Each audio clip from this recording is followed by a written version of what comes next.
Okay mga katropa, dito ko sa taniman namin sa burot.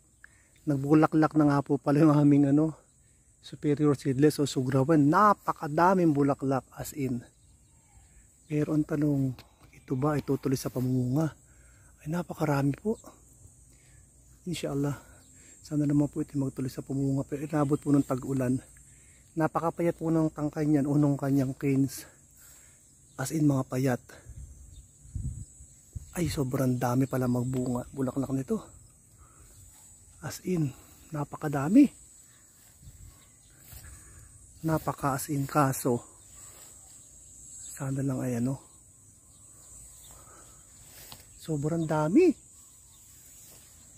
Allahu Akbar, sana naman po ito yung magtuloy-tuloy.